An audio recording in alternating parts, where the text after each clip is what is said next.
네, 안녕하세요. 제가 드디어 노르웨이어 150시간을 채우고 이렇게 다시 여러분들 앞에 섰습니다.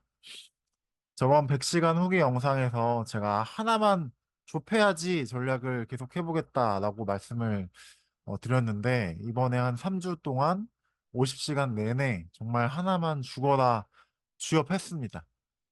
어, 제가 쥐업한 챕터는 해리포터 마법사의 돌 4장 사냥 터지기 해그리드라는 챕터를 골랐고요.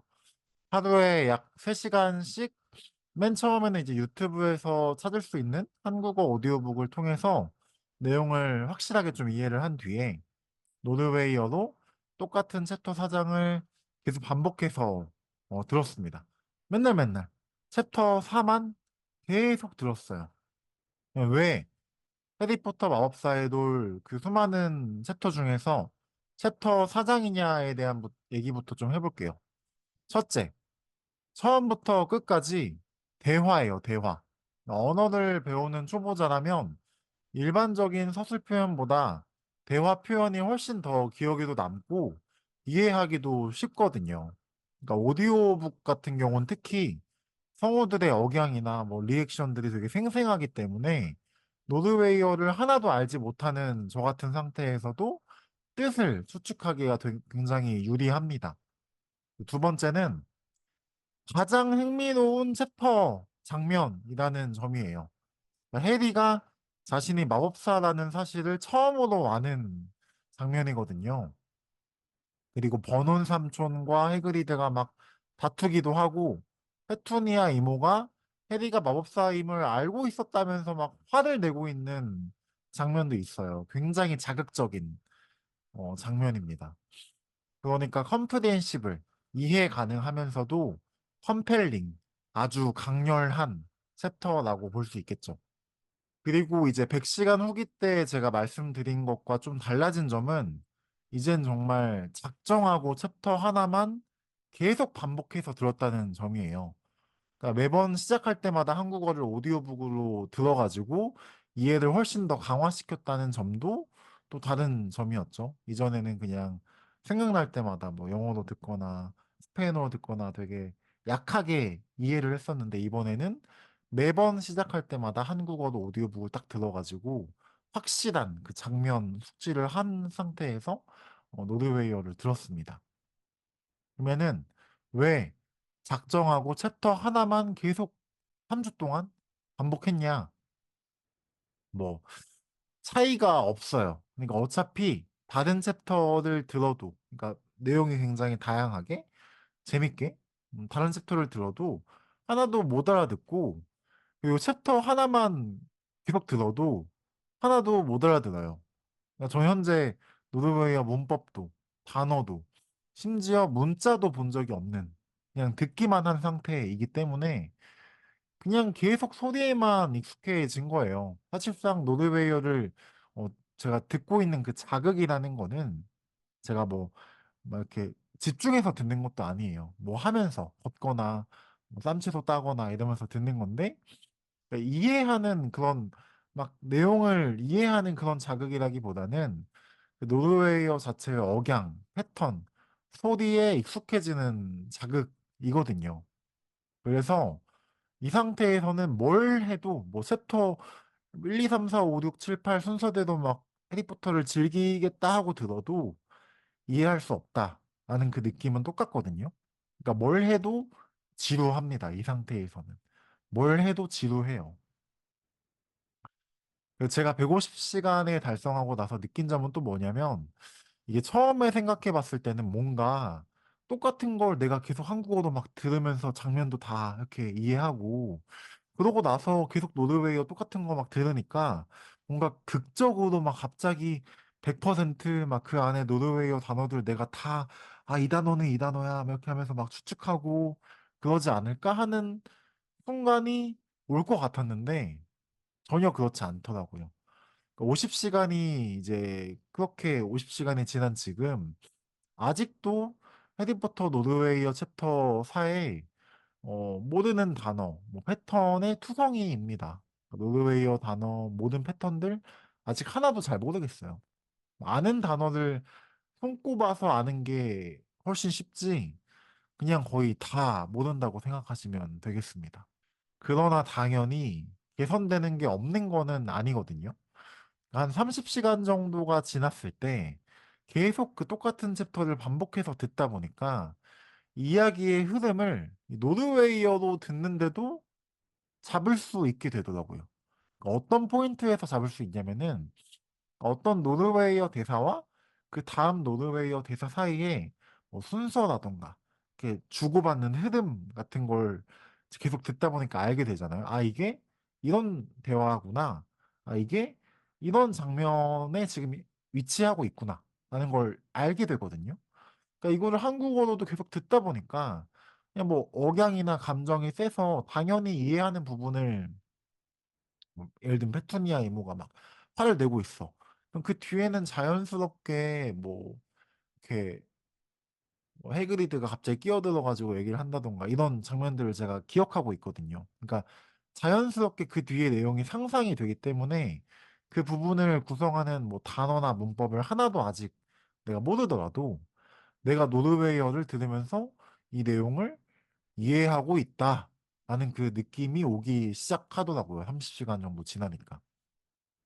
그러니까 이렇게 계속 반복을 했더니 제가 아까 말씀드린 것처럼 뭔가 어느 순간 갑자기 내가 모든 노르웨이어 단어를 막 다 알아. 이런 건 아니지만 적어도 내가 그 전에는 없던 느낌이었거든요. 그냥 정말 소리 자체였는데 지금은 아, 내가 노르웨이어를 이해하고 있다. 이 착각적인 느낌 분명히 생기는 것 같더라고요. 그래도 뭔가 알게 된 단어나 떠오르는 소리들이 있느냐. 일단 아는 단어들은 200시간 대, 그러니까 200시간 후기 때 문자도 한번 좀 확인을 해보고 이렇게 들어보는 시간을 통해 가지고 어떤 단어들을 내가 지금 알고 있는지를 확인해 볼 생각이고요. 꽤 자신이 있습니다. 그때쯤이면 뭔가 내가 문자도 좀 트일 것 같고 들었을 때 이 단어가 어떤 뜻이다라는 것 정도는 되게 쉽게 체크할 수 있을 것 같다는 약간 느낌이 좀 들어요. 근데 일단은 지금 150시간 후기니까 그냥 내 머릿속에서 떠오르는 소리들을 한번 체크해보는 시간을 가지려고 하는데 제가 아까 생각했던 것들 좀 읽어볼게요. 누공 이끼리 삐끄러 삐끄러 이게 약간 알다라는 단어인 것 같고 뭐 이런 거 그냥 영어랑 비슷하니까 제가 떠올리는 거죠. 릴리닷 릴리닷 뭐 이런 표현들이나 이제 덤블도어를 되게 특이하게 말해요. 홈루스 무스 홈루스 무스 그리고 이것도 영어랑 비슷하니까 제가 떠오르는 건데 뚜아 뚜롤맨 뚜아 뚜롤맨 이렇게 너는 마법사야 이런 것들이 아까 떠올랐고 사실 더 막 떠오르는 것들이 있었어요. 뭐 해그리드가 내 앞에서 절대 덤블도어를 욕하지 마 할 때의 그 내 앞에서 라는 것도 굉장히 제가 들을 때마다 되게 인상이 깊었고 뭔가 이 자동차 사고라고 해리포터가 이제 말하거든요. 우리 엄마 아빠가 자동차 사고로 죽은 게 아니었어요? 그럴 때 이제 해그리드가 뭐 자동차 사고라고 하면서 이제 자동차 사고를 뜻하는 노르웨이어 소리를 얘기하는데 그런 게 약간 떠오르는데 확실하게 표현이 안 돼가지고 그런 정도로 지금 떠오르고 있고 그리고 오디오북을 들으면서는 약간 이해도 확 되면서 막 따라하는 소리들도 몇 개 있거든요. 제가 막 이렇게 하면서 이렇게 따라하는 소리들이 몇 개 있는데 이게 아직 스피킹으로 이렇게 막 아무것도 없이 나오기에는 명확하게 제가 어떤 소리가 어떤 뜻이다 이런 식으로 아는 게 아니기 때문에 잘 나오지 않는 것 같아요. 근데 이거는 스페인어 할 때도 그랬어요. 그러니까 막 애초에 제가 막 노르웨이어를 현재 들을 때 이게 무슨 단어다, 이게 무슨 뜻이다 라고 이해하는 게 아니기 때문에 그냥 아, 지금 이런 내용이구나 정도이기 때문에 이렇게 많은 단어나 표현들을 떠올릴 거라고 기대하지는 않고 있고요.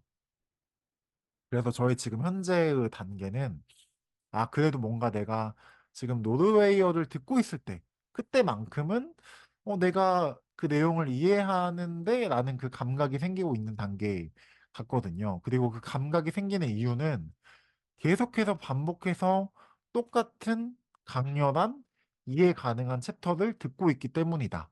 라고 생각을 해요. 만약 그게 아니었다면 뭐 단어를 공부한다던가 문법을 공부하는 과정이 부차적으로 필요했을 거라고 생각을 합니다. 아니면 뭐 제가 스페인어 했을 때처럼 뭔가 되게 어, 쪼밀쪼밀하게 뭐 한 문단을 이렇게 한국어로 읽고 나서 스페인어를 읽는다던가 이렇게 쪼밀쪼밀한 어떤 장치들이 필요했을 텐데 반복을 하고 있기 때문에 제가 약간 느슨하게 한 챕터를 한국어로 이해한 다음에 계속 노르웨이어를 반복하는 방식으로도 약간의 그런 감각들이 생겨나고 있는 거라고 생각을 합니다. 물론 이제 이 방식이 아닌 방법들도 충분히 있을 거라고 생각을 해요. 그래서 제가 앞으로 다른 언어를 배워 나갈 때는 다른 방식들도 한번 시도를 해보고 싶은 마음이 현재 있고요.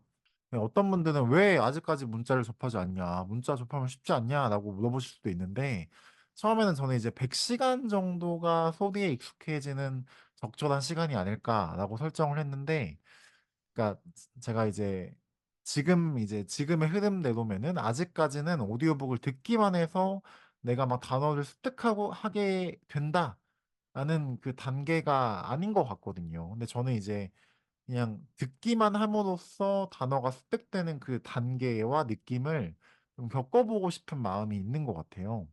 그래서 이제 여기서 이제 만약에 뭐 제가 노르웨이어 단어 글자를 해리포터 챕터 4를 보면은 굉장히 이해되는 게 많을 거라고 생각합니다. 현재 단계에서도. 왜냐면은 제가 이미 노르웨이어를 들으면서도 이해하는 것들이 있기 때문에 뭐 그리고 노르웨이어가 영어랑 비슷한 것도 많고 또 독일어랑도 비슷하기 때문에 그 만약에 문자로 봤을 때는 훨씬 더 추측되는 게 많을 거예요.